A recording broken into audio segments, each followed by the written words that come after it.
Howdy, middle schoolers and horror aficionados. Welcome to the Tuesday stream, the final Tuesday stream for the Pinebox Middle School and Horror Companion double feature.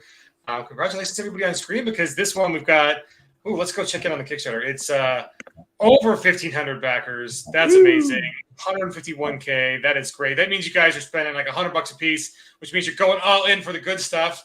Our most popular level is the all-in for everything, Pinebox Middle School and Horror Companion, and that's what we like to see. And before we get to our wonderful guests, I just want to point out that we are on our final two stretch goals. You guys just unlocked today the second to last one, which is the fun stuff. I think it's the cell phone signals card, so you can keep track of the mechanic that Scott Woodard came up with. Keep track of the cell phone signals, which is kind of like a fear level. It adds a cool dynamic that shifts as your characters are playing in and around Pinebox, keeping them on their toes. And my God, look at all the stretch goals we've unlocked. Poor Simon knocked himself out trying to figure out how those cards would physically. He did. He's got a pretty good idea, though, I think. Pretty good idea. So those are unlocked. And then the final one is the two Savage Tales of Horror, which we'll get to if we get to 160. So we can put two of our guests tonight on the hot seat, Darrell and Brian, come up with some more adventures for you guys. So do unlock those, share and like, upgrade. Like our excuse to show up tonight. Like, oh, we're a part of this? Okay. Yeah. You had homework because it totally fits in. So guys and gals, we really appreciate all the support. This has been a great Kickstarter for this time of year, and also all things around. 150K is fantastic. So yeah, we're pretty pleased with that. But I think for tonight, what we want to do is we've hinted at some fun stuff before in other streams. We figured it's the last chance to get these your questions answered, and let's get some nitty gritty out. Right? Yeah, talk about details. So Darrell made the mistake of raising his hand. So I think we talked a little bit before. I think we mentioned the screamer hindrance. So tell us about what's up with the screamer, man.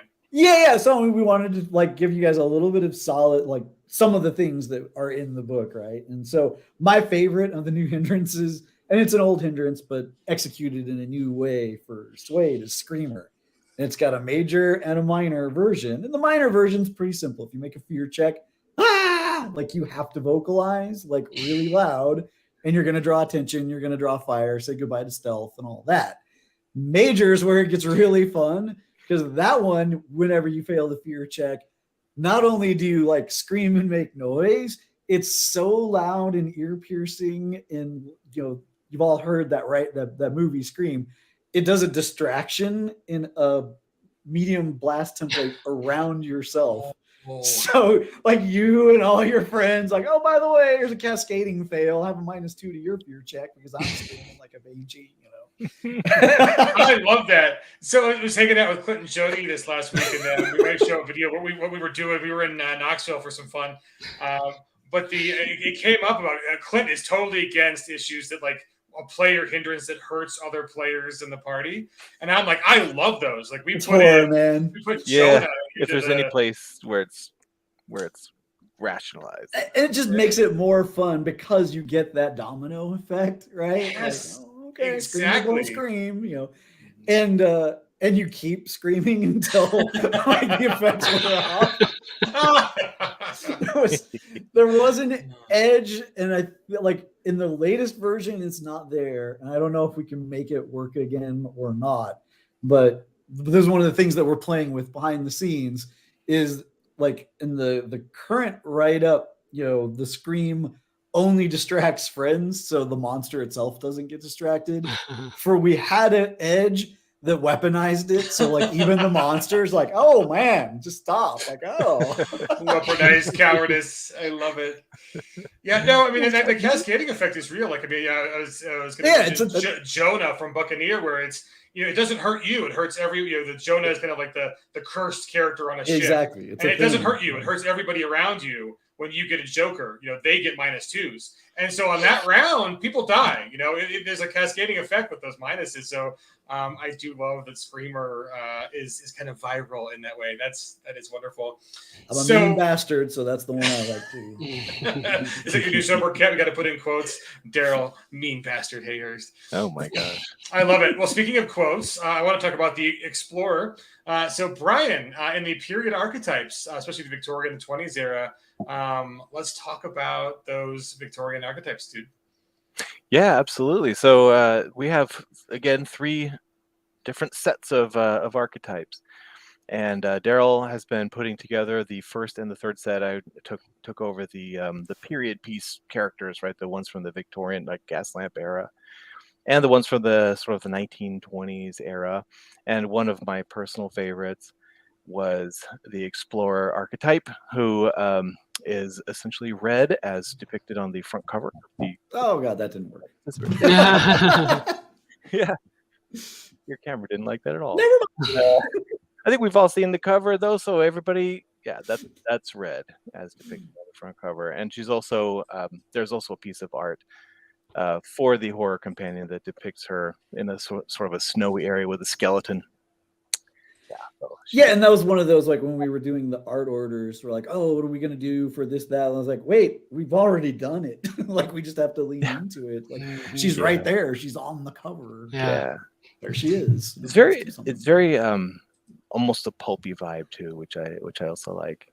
Mm-hmm. Yeah, well, that's the thing, right? I mean, Savage Worlds, I think, does have its biggest fan base in the pulp kind of arena, even though it can definitely stretch its legs beyond that. And and that cover is just so good. I mean, like I think we had that piece for a little bit and used it on the back of some card decks before. Like, it should be a cover piece. It's a cover-worthy piece. So I'm glad that's going to be the cover for horror. We did get a good question in chat, wondering, so cell phone mechanics. So Scott's not here, but I guess you guys are used to the mechanic. Can that mechanic work for regular ETU? Absolutely, yes. No change is required. Hell yeah! How's it going, Chucky T? So that's always the best. I do love the modularity of Savage Worlds and the fact that when you actually do put in a new mechanic that it can kind of work across. I mean, this is very very neighborly genre from Pinebox Middle to ETU proper, but it is fun stealing those mechanics for other settings. So I think you could actually steal it for just a regular modern horror setting. I was going to say, steal it for 50 fathoms, still zero signal. We got no flags on that there ship. Yeah, part of the challenge of the whole thing was to make these mechanics modular. Make horror companion stuff be able to work with Pinebox Middle School in case you want to bring something in from there, and make fantasy companion stuff compatible with these things that you might want to bring in and mix and match them. That's behind the scenes the most difficult work that we're doing, especially with the companions. Which is why you'll hear Shane like, I can't wait to be done with the Yes. And why Mike Barbeau is probably low key like pulling his hair out right now. Yeah, with the sci-fi.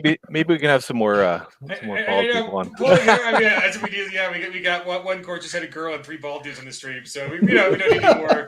We don't need any more bald people. Sorry, it's enough of us. But if you want to meet up with Mike, who's not bald, he's going to be at BG. Yes. We're trying really hard with the stress. He'll be at BGGCon, and there's going to be a ton of Savage Worlds folks in Texas. Simon will be there. So Simon will be there. Jody will be there. Clint will be there. Mike Barber will be there. Sean Owen Robertson is going to be at the Long Con, but he might come up and visit because their pay people are there. So if you guys want to check out what our board game division, our imprint, is doing, definitely hit up BGGCon. Here's an easy question for a little late. Will the digital goodies be ready right away? So this is a Kickstarter. So remember, guys, with Kickstarter, we have to wait the 3, 4, 5, whatever weeks it takes for them to finalize and then give us the backer list before we can even start delivering those. I will say that Darrell did an amazing job on the Mall of Oblivion Game Changer. We had those ready right away, and then because it was our platform, we could shoot that out there. On this one, we've got a bunch of art coming in for horror, so I'm not super sure that one's going to be the first one to come out, but I do think you'll probably get Pinebox Middle School. Pinebox is it's ready to go for Shane's final pass. So hopefully that'll be ready to go. Hopefully. Yeah. So yes, and then Shane is the big driving force on horror, and he's out of town right now dealing with family stuff still. So give us a little grace on that. Just make sure. And that's why you get me and Brian instead. The second round. Right, yeah. Aren't we all? Well, and there's no backup for me, so there's no lower standards. So you just get me or nothing. Oh, speaking of getting me or nothing, sorry, folks, on the Holler unboxing. Simon and I could not pull that off before we got on planes last week. So we are going to do it this week. So I think it'll be, I don't know, it'll air, I think, tomorrow, I think. We're going to try to film it tonight. And Rob, we appreciate you being your first Kickstarter. Thanks for joining the Kickstarter family on this. And it's really exciting. And we are exciting too. So let's see. I won't even read this. You're that new person we've been dying to meet. Like we're always trying to reach out and find new people, right? Like yes, one of us. Join us. More. So welcome to the family, amigo. Let's see. So from Furtive Minds, will edges, hindrance, etc. from the horror companion function with supers and Arkham? Well, okay. Well, this is like. Yes, all the stuff for the companions is designed with the other companions in mind and with Swade in mind. But did anyone else want to talk about just kind of how this... Yeah, like even more specifically, for example, so the monstrous archetypes equate 1-to-1 with 15-point superheroes. And in fact, at the archetype set that we built for it, it's got to be 12 characters, and there's like 8 or 9 of the built-in ones. So the other 3... They're 15-point supers that just have a horror theme to go with the others, on those cards. So it's like, we don't have a built-in, Swamp Man. We're calling him the Swamp Freak. So it's like, cool. It's really easy to build the Swamp Freak with Super's Companion. Here's how that looks. And yes, he will also use some of the edges. He uses some of the edges and hindrances from horror. So yes, it is built with that modularity in mind.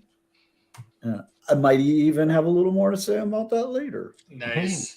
Well, so I think the last several questions have really been about kind of what overlap between Pinebox Middle School and the horror companion, all that good stuff. So Tracy, why don't you give us a little hint about what's going on with wards and binding, because I think that will kind of demonstrate how these things can modulate. That's actually a really good segue too. Congratulations on that. So Wards and binds are both in the Horror Companion and in Pinebox Middle School with very little change between them. So again, you don't need the Horror Companion to play Pinebox Middle School because we put the stuff that's important in Pinebox Middle School, right? And wards and binds are basically a non-magical way to ward away bad beasts like vampires with crosses or vampires with holy water and all that kind of stuff, or bind them so that they cannot move and do things against you, right? And it doesn't require a magical ritual or spell to do that. Now, that said, in the current machination of it, there is also a binding ritual which does the same thing except at a sort of shorter time scale, right? So you can bind a creature with a magic spell, but it doesn't last as long, and it works a little differently than it does if you're doing it mundanely, right? And mundanely means like, you're trying to create a salt circle or a pentagram or a sigil-oriented thing that you have to, in most cases, research beforehand in order to understand how to do it. Right. It's been like an hour setting up, Yeah, the most complicated ones you have to spend an hour to set up, right? And the way it works is you don't roll your occult when you create it. Instead, you roll your occult when you have trapped the creature or when you think you've got it, right? So with a pentagram or whatever, you've got to find the creature and you've got to lure it into the pentagram. Right. So whether that means putting a blanket or a rug over the pentagram and sort of swiping it away under the creature or whatever, and the pentagram is revealed, or you're luring it in some other way and doing some sort of secret thing, you roll the occult roll after you've got the creature inside there to see if you were successful. And so if you weren't successful, then there's a break somewhere, or you've got a sigil wrong or something like that. The creature will be able to try to get out, and you'll have a last-ditch effort to try to fix it before it does. And if you roll successfully, of course, it'll be bound. And in that case, it generally cannot do anything except tests inside, and it can't do anything to break the circle it's in. So it can throw stuff from within it or whatever. It can do actions, but generally and usually it can't do its special abilities unless the special ability says it can do it. And tests are available, of course, and little things like throwing rocks. So it can't break the salt circle by itself, but if it throws something at a soda can that then spills and then sort of dissolves the salt, then it will break the salt circle, right? And over on the Horror Companion side, that's where you would summon in the middle of an existing one, so you don't have to worry about luring them. Generally Pinebox Middle School was not. You don't have summoning in because that will sort of corrupt the soul of a youngster. But if they're over on Horror, we're all about corruption. We're like, bring it on! Yeah. Right, yes. Exactly. More demons, everyone. But here's a list. Right. In order to exercise such a creature, you generally have to have it bound first. And I mean, you don't have to, but the problem is that the creature will try to escape your exorcism unless you've got it bound. So generally, it's a good idea to try to bind the creature before you try to exorcise it. So these are the sort of mechanics that we're working on, and I think are pretty set in terms of the commonality between Pinebox Middle School and Horror Companion. And I think it's cool because it's a mundane way to do it.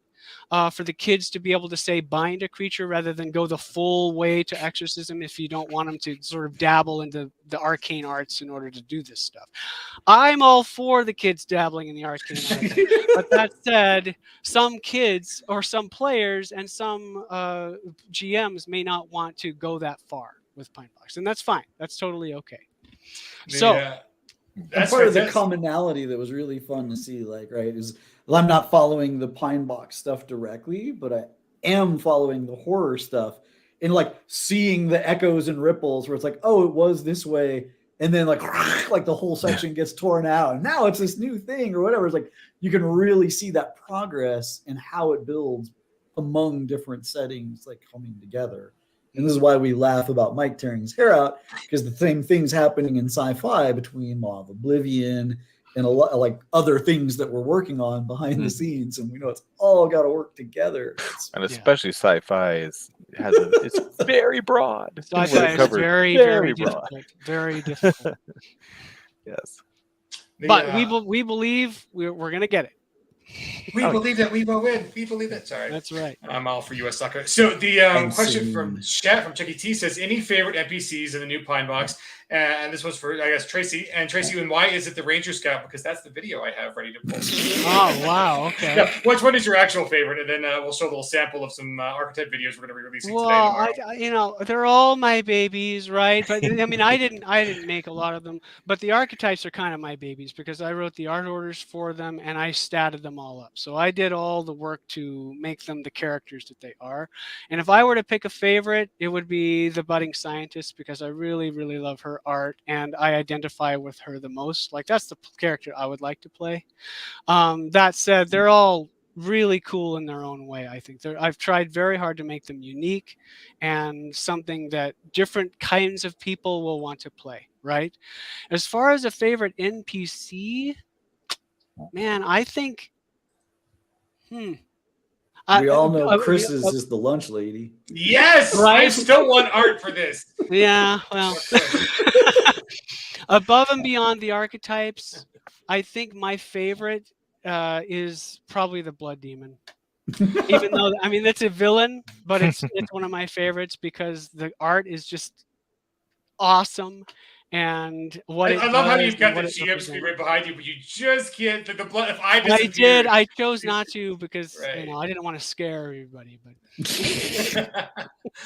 but it's probably my favorite because it's just so it's a real challenge and it's really scary and it's really when people see the art they go, oh my gosh, Yeah, that's pretty much what I think. Brian? I was playing in Tracy's game last at Halloween. And it was fantastic. I was playing the archetype I was playing was her name is Maria. She's Maria Garza. Garza, yes. And we had to go up against that blood demon, and it was not easy. It was definitely not easy. Which archetype the way to get Maria? What was that? Which archetype? With the theme? She's the athlete with the she's got like a tennis racket. Yeah, I love her. A lot of fun to play. Yeah, very physical character, which is very easy to play. Yeah. Good at fighting and athletics and stuff. She is. That's good stuff. So as I mentioned, actually, so we'll do budding scientist because I had time to upload that. So we'll show you off Tracy's favorite archetype. And so guys, for those of you interested, we're going to put these up on YouTube tonight and tomorrow. So all 12 archetypes. I'm going to have a nice little video. So here's the one for the budding scientist.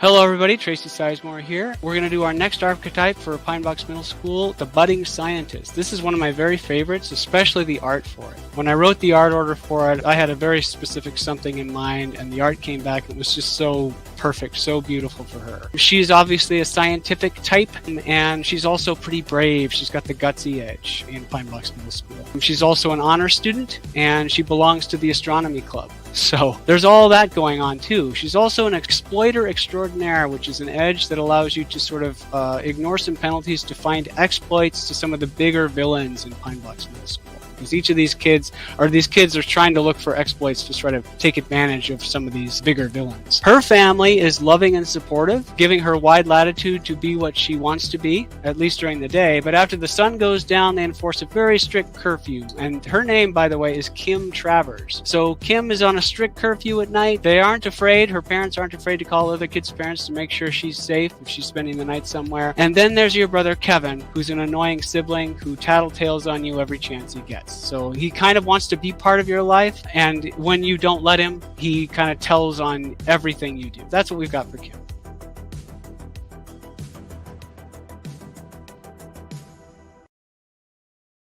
There we go. Now we're back. Awesome. Thanks for doing those, Tracy. We got a bunch of videos that are going to be. We got 12 of them, right? Well, no, we got actually more than that because I sort of go over the archetypes in general. Is that right? We still have. I'll package all those into one big one so you get the archetypes in general too. Yeah. So all the good stuff will be posted after the Kickstarter updates here tonight because I was out of town. Didn't get a chance to update while I was away. But Brian, so you mentioned playing in Tracy's game. You get to play in some Pinebox Middle School. Did the did you guys get to use the lodges and clubhouses rules? Anything? Yeah, We didn't get there. We didn't use the lodges, the clubhouse rules. I am going to be running a game of Pinebox Middle School for my group here in town. In fact, starting tomorrow, and they already randomized their own their own little clubhouse. Yeah, Awesome. Yeah. Awesome. that was good. All the bases are definitely more a long-term play thing. Yeah. One shot. Yeah. What did they like? What did they come up with? Do you remember? Yes, it's actually a sort of a secret room in the sort of cupola of the old house that one of the characters lives in, that was sealed off by her parents because it's just too unsafe. But she managed to find a secret way in, so they meet in there. Awesome. Oh, nice. It Behind sounds the good. bookcase and everything, right? That's so the boarding house. If anyone out there is watching El Internado, you know what I mean. Yeah. So I've got like the clubhouse is open, so I can sort of go over just a little bit of kind of what we do. It's again, I've talked about this before. It's in line with the lodges of the Horror Companion or the strongholds of the Super's Companion, etc. And you know, for like, you know, you roll an advantage. Which can include that it's an unusual location, which is very common to the other stuff, or cool, like it's a cool place, which has its own advantages, inspiring, handy, powerful, or there's a mentor associated with it, like there's an adult that like keeps tabs on you or whatever and helps you out. And then there's a complication, which it could be contested, it could be crumbling, things just not, you know, not staying together, like you made it by your own hands or whatever. Foreboding, it could be well known, so people know where to find it and start bugging you about it. Intruders could be there all the time, like it could be in a public place where people, you know, traipse through there all the time, or in a remote location. And, you know, little upgrades like in the internet and electricity and Do you have Wi-Fi? yeah, exactly. These Disabled are totally access. man caves now, man. Come on now. I'm jealous.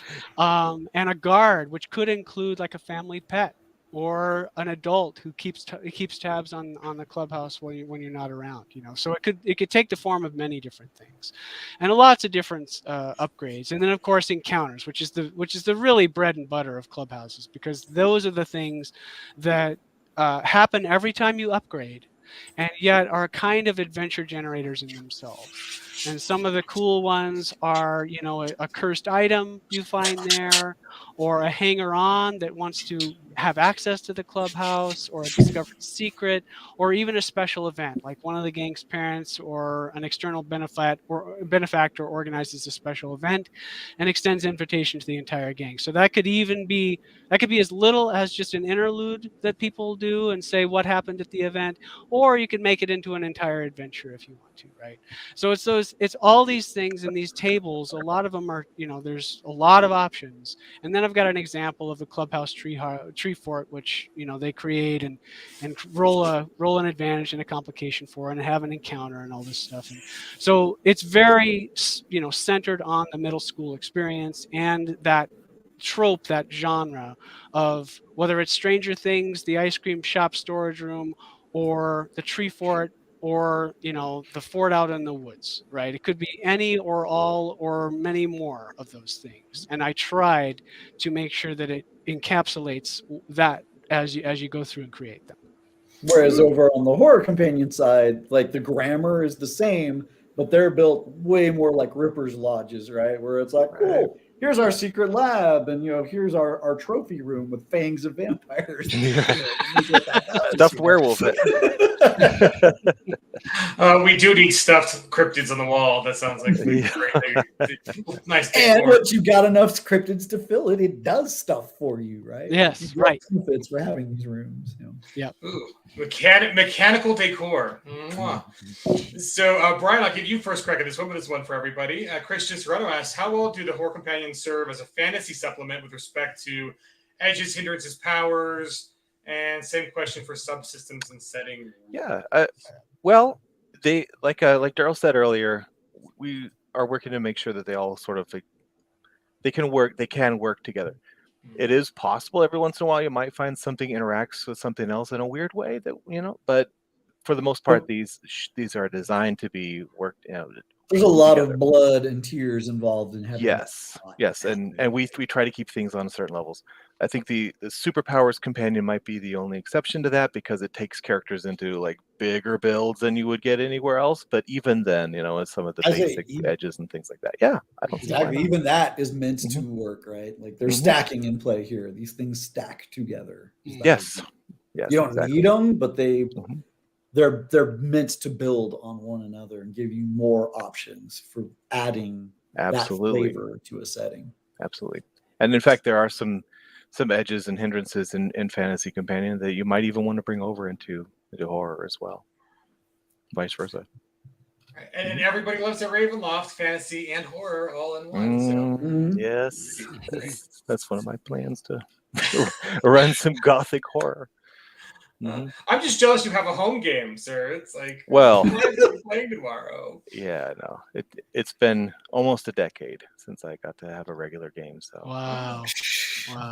Well, I think congratulations. That's the bigger credit. Forget about the $150,000 Kickstarter, sir. You got a home game now. That is the accomplishment of. Yeah, you heard it here first, everyone. Like, you know, $500,000 unlock a home game. We're just started for you. We will come to your house. And I know. Yeah, we do love actually getting the books to the table. So this one might be a little Tracy, but anyone else feel free to chime in. Starla asks, how many horror companion monsters can you use against the Pinebox kids without being overkill? Well, if you're asking me,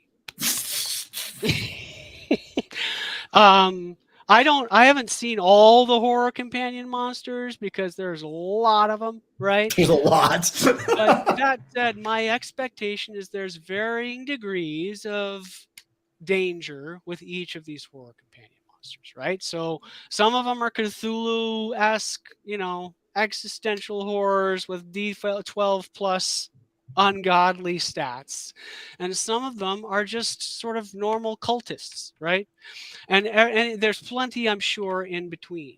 And if you're asking me, I would not hesitate to bring in horror monsters from the horror companion and bring them up against these kids in middle school. The trick, though, is to make them fit with what the kids would care about and what they would engage with, right? And like there are a lot of horror monsters that not just in the horror companion, but in life that target kids. Like this is kind of a trope in horror, and so if they're targeting kids, it stands to reason that kids would want to go after them, right? And to me, that's kind of beautiful and kind of cool. That's kind of what the Blood Demon does. It targets kids, and it's pretty scary. It's, you know, pretty scary, but not on the level of some of the horror monsters that we've got.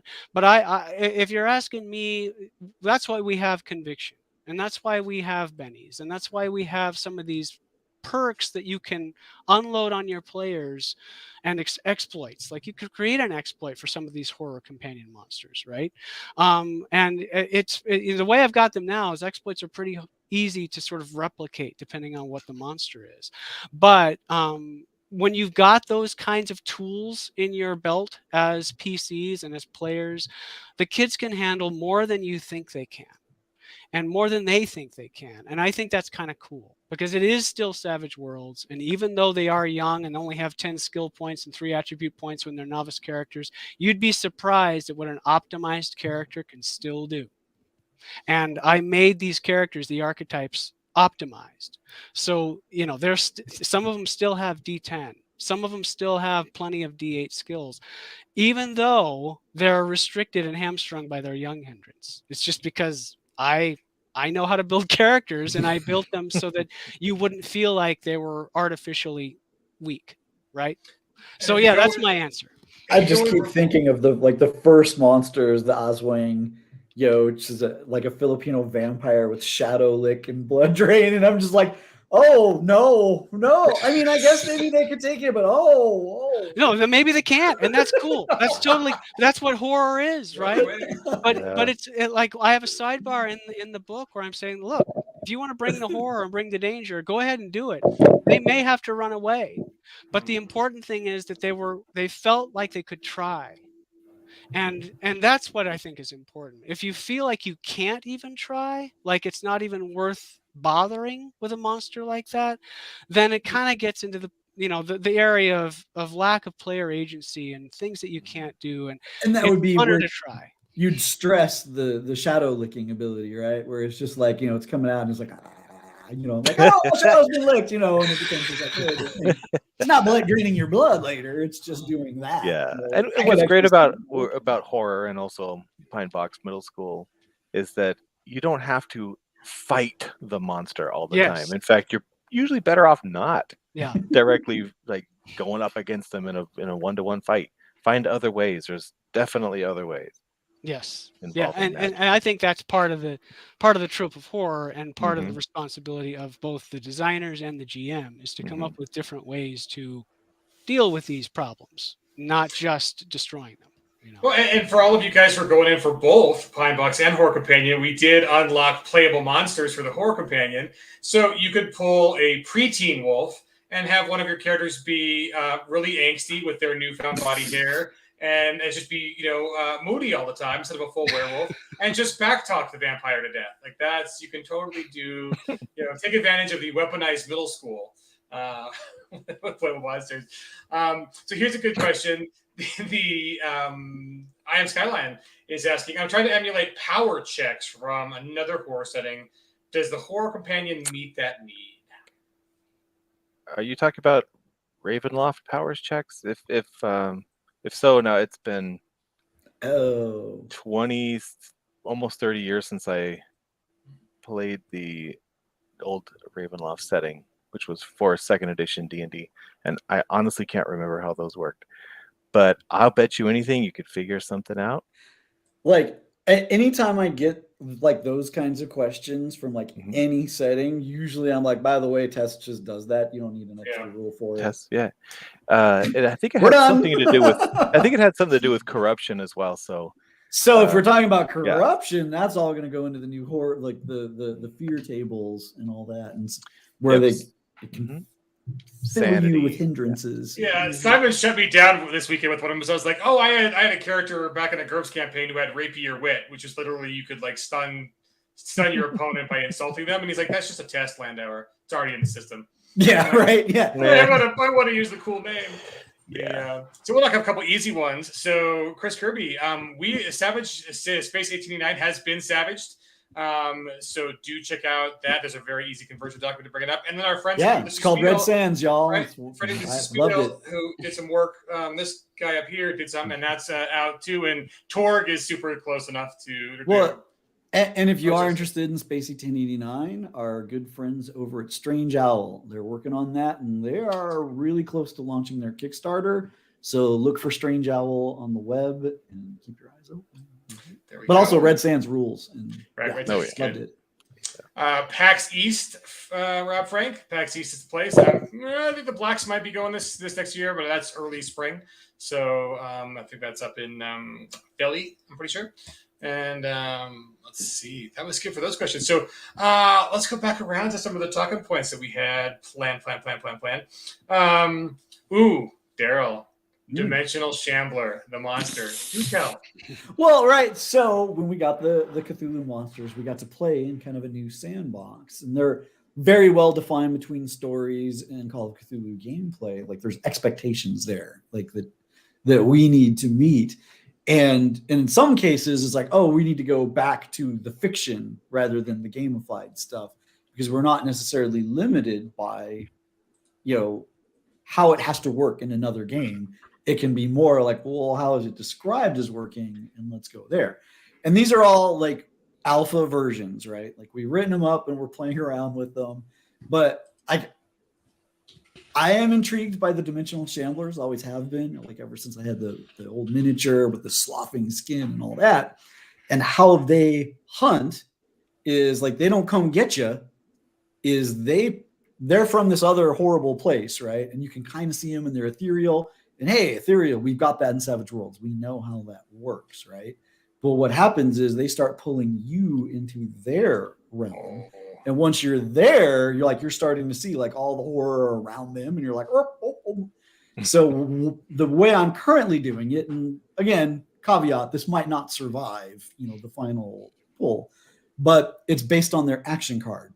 If they get a red action card, diamonds or hearts when they go, they've got a 12-inch teleport.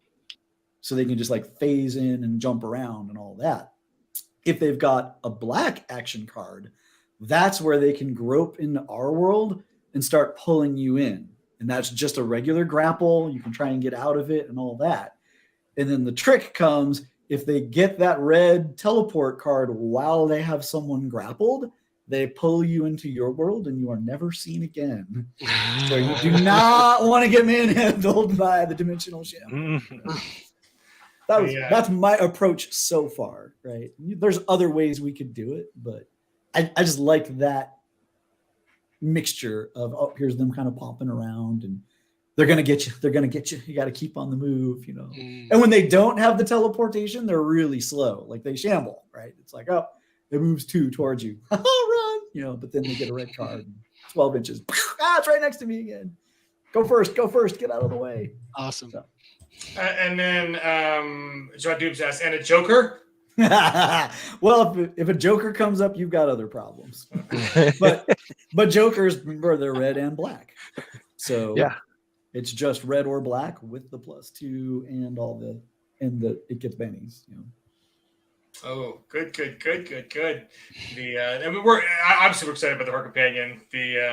I do think. I know this is a wrong statement to say that. I think that the big spin Pinnacle likes to put on most of our our properties is to bring horror elements in, right?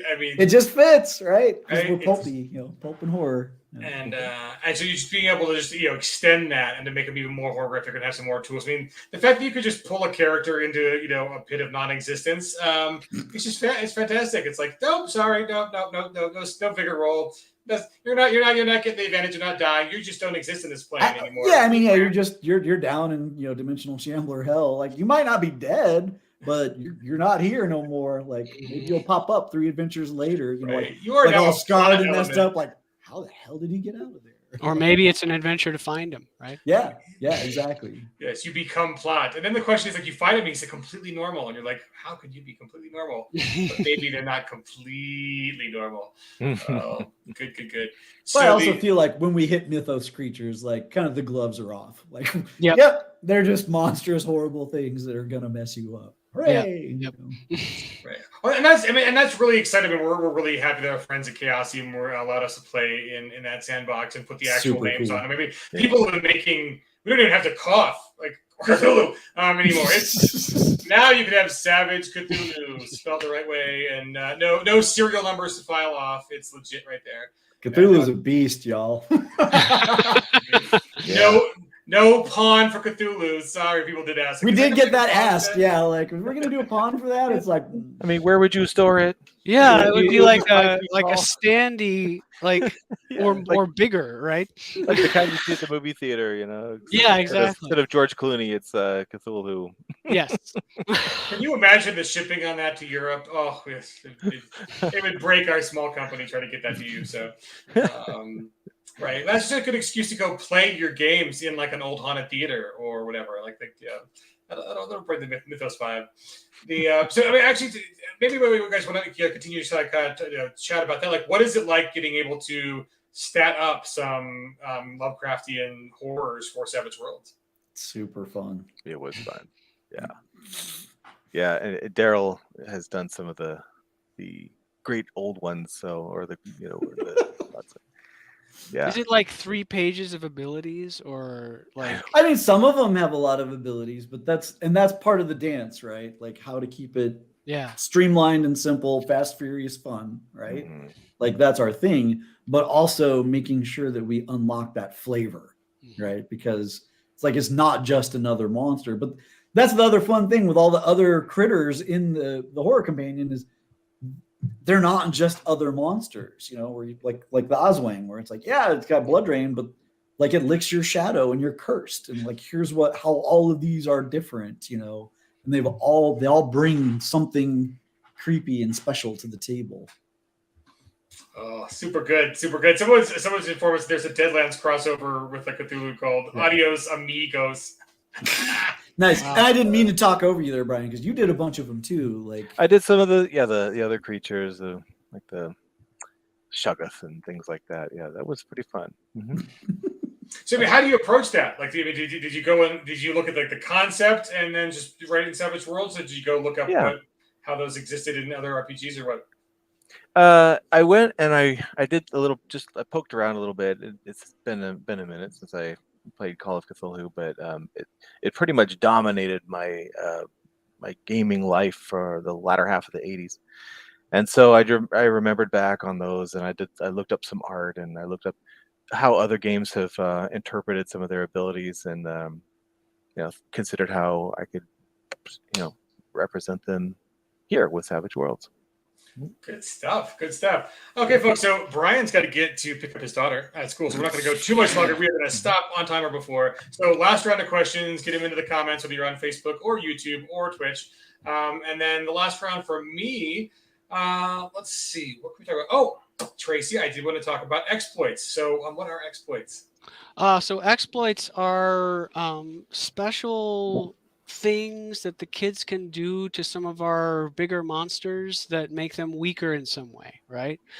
The current machination, and this of course is subject to change, is what I've kind of been noodling with, is most of the exploits have to do with a special condition that you can subject the creature to that gives them a minus to tests against them, right? So if you're, like I can pull up some of them here, but particularly like hellhounds, for example. I've got it here. I'll just pull it up. Nice. Almost.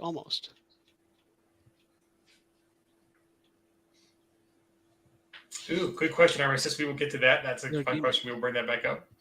Right. I'm sorry about that. Okay, no, you're fine. So this is live. We are doing things live, folks. They have an exploit. Oh no, here's a better one. Like the imps, like little demon creatures that are small and all this stuff. Their exploit is bright light, and so the exploit itself is that tests involving bright light or flashes of light force the imps to take a -2 penalty to resist them. Right? So any tests that involve using a flashlight or anything like that against an imp, the imp takes -2 to that resistance to that test, right? That's sort of a standard kind of way that I'm doing it. But more so than that is that there's a role that you can discover if you haven't researched these creatures, which you might. There's a role that you can make that allows you to discover or realize these exploits while you're in the mix with them, right? So with the encounter, there may be a penalty, but depending on what kind of exploit it is, the GM can call for a specific role, like a science role or an electronics role if it's a robot, or an academics role or an occult role, depending, to see if you already know the exploit for this particular monster, right? And you have a minus depending on how obscure the exploit is. That's the simple exploit, right? So most monsters in the book have some kind of simple exploit that you can either discover while you're encountering them or research ahead of time so you know to bring your flashlight when you're facing down an imp, right? The more difficult monsters have complex exploits. And those complex exploits are required that you research them ahead of time. So in the sense of the more you know about the creature that you're facing, the more likely you're going to know the exploit to use against them. And then there's a role to use it. And it's a little bit more obscure, a little bit more crazy, and in that sense, and a little bit more powerful, because usually those complex exploits, not only they may give you, bonuses to tests or a penalty to resist test, but it usually does something else as well, like cancel abilities. Like, for example, the tentacle sewer monster, for example. If you know its exploit, you can cancel its ability to regenerate every round, which is a big deal when you're facing down this thing, right? Hopefully it better be salt, right? Because I used to love the idea that like all these major cities would salt their sewers. Oh yeah, right. Oh yeah, that's just to keep all the monsters, down. It's the Sure. fluoride. It's the fluoride in the water. Oh, I like that one too.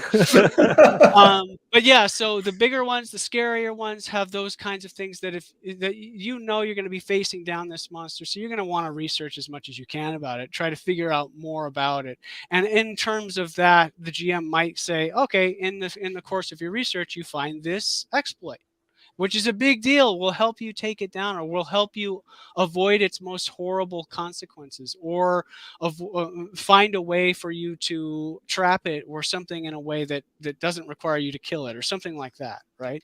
So it's those things that are all around the book. Almost every monster or creature has one of some kind that the kids can learn or figure out as they're sort of facing these creatures. So that's how they're working right now. It may change as we sort of noodle through the final thing here, but that's what they are. Yeah, just wait till you come across the tooth fairy and you won't want fluoride in your water anymore. So here's an easy one. I'll knock it off. Yes, there are going to be more ETU tie-ins. ETU 2 is coming, and Yes. Shane spoiled that. So this is not a denouement of ETU. We are going full bore, and I'm also. This is unofficial and not sure yet, but I am working on a con game that merges ETU college students with Pinebox Middle School students. So it would be a 2-table game that people could swap around depending on what their characters are doing. Right? I'm working on it, but it's not official. It's not something that Peg's doing. It's just something that I might do at cons. So we'll see. That sounds fantastic. So I think these next 2 questions, kind of one from me. We'll let you guys go around and pick what you want to answer. But John Doom asks, is there anything you're personally excited to bring or have brought to your games from the horror or any of the recent companions? And Ray Davis says, greetings panel. Curious to what the panel members' favorite genre of horror are and how that influenced the Kickstarter. And then if you want to answer either of those, so I'll keep those up so you can read them again.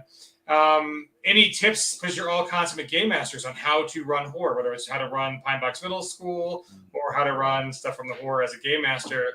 I think all 3 of these kind of questions kind of go together on, what's your favorite stuff to bring to horror? How are you running it? And all that good stuff. So let's start with Brian. Brian, give us the rundown on, favorite genre of horror, what have you brought, and how do you run it? Oh man, yeah, some really great questions. My favorite genre of horror, that's a tough one. I think I waffle back and forth between just your classic gothic horror, which I still I still love it. It's so yes, it's cliche, but I still love it. Right, the vampire's castle up on the hill, and all that stuff. I just absolutely just adore that. Foggy London streets and things. I don't know why. I just really like it. I'm always a sucker for a good haunted house. Very hard to do in a game, but if you can pull it off, it's a lot of fun. I also am a fan, as people who have seen my offerings at Halloween know, I'm also a fan of old Tales from the Crypt and EC Comics horror from the 50s, and just how it has these very morally compromised characters, usually getting their comeuppance in supernatural conflicts and stuff like that. So I just really I love all 3 of those kinds of things. And in fact, the adventure that I've run 2 years in a row here at for Halloween, I'm going to be possibly bringing it in for an adventure for Savage World. Nice. Yeah, Tales from the Crypt stuff pulled out, but the same the same idea though. Stories from the sarcophagus. Yeah. Yeah. Same general plot though. Yeah. So nice. I'm looking forward to using the current horror companion to salt it, to stick with the salt theme that we've been going on. Yes. Very good. Well, those were some of the best received games we had at Halloween, so thank you for running those multiple years. Yeah. Love it. I love to see those in adventure. So, Darrell, question to you. Anything that you were personally excited to bring into the games from the Horror Companion? Favorite genre? How do you run this stuff? Yeah, so your favorite genre is the things men were not meant to know. Like the things, kind of like the number one. on all of that. And I actually really like that new Hellbound Korean series. That Oh yeah. area like That was and to me like That's that awful. right, but so good. But good. And the thing about those, like when you talk about like techniques for running or whatever, it's I think part of like the crucial crutches on horror is one, like you might be able to run away from a situation, but you can't run away from the problem. Like you can't get away, right? And then the other one is that there are rules, distinct rules that will help you survive, but you do not know them. And like that's what people stumble through. And it's like, and if you don't have the rules, it's kind of like, well, whatever, it's random and someone's just gonna die or whatever. When there are rules, that's when you're just like, oh, okay. There's a right way and a wrong way. And I think that's what builds up like that dread that you like that you go into. Is like, we're gonna figure this out. It's just how many souls are getting crushed along the way, you know. For stuff to bring from the horror companion into my games, the cursed status. I love it to pieces. Super simple, but so like the depth around it is hard to, you know, like think through. What it is, if you get cursed, like Last Wing Lick or something like that, your vigor rolls, a failed roll becomes a critical failure. And it's like, that's simple. But like the little sub things like, oh, if you fail a roll to soak, you can't try again. Yeah, there's some danger there. Jody would love that. Jody, right? And also, like, oh, I got incapacitated. If you fail the roll, you're just bleeding out. It's a crit fail. You're dead right there. Lethal. So like once you get that curse on you, you feel cursed, right? You're like, oh man, like there's no penalty here. Like I could be fine. I rolled a 4. I'm good. I soak. No problem.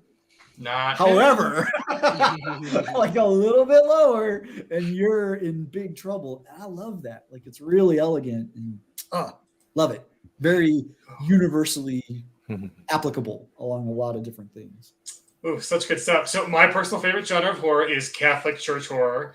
There's just a whole lot of stuff of like folks like me who had nuns as youth and have broken knuckles. They really did do capital punishment for us, but you know, like, oh, give me a good like horrific looking nun. It's like, yeah, that's it.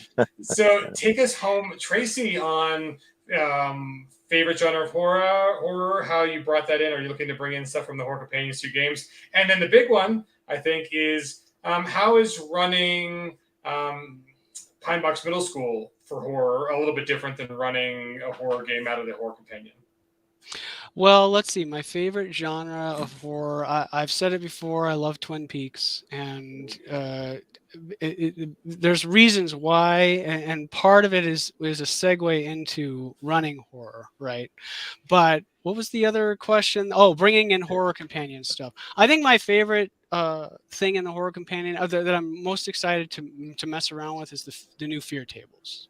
Yeah, like a lot of that stuff is really cool, and a lot of thought has gone into by people, not by me because I wasn't involved in it. That's pretty much Shane. Yeah. how to make this fun in a way that's tangible to the players, so it's not just an insanity score, it's how you play that insanity, right? That's cool, and I'm excited to sort of mess around with that, and to bring back that Twin Peaks vibe of running horror, and especially with Pinebox Middle School and the kids. To me, it's super important, and this also translated with the adventure that Brian and I wrote for Torg, which is Trifling Matter, which is a long 7-act campaign adventure that I just finished running for Shane and Company. It was awesome. That you have to make the PCs care. You have to have hope in your horror game. If you don't have a little bit of hope, then you can't play with taking that hope away. Right? And that's the beauty of horror is you have to give them just enough to make them want to fight, right? And to want to do these things. Otherwise, it's easy to just give up and say, well, I can't do anything. But if you give them just enough to care about and to feel like they might make a little bit of a difference, even if it's just to one person, then they care enough, and then you've got them. Because then you can build the dread, you can scare the heck out of them, you can put your most dangerous monsters in front of them, and they will engage because they care. And you can just rough them up, like Darrell has said, just send them off to another dimension because they got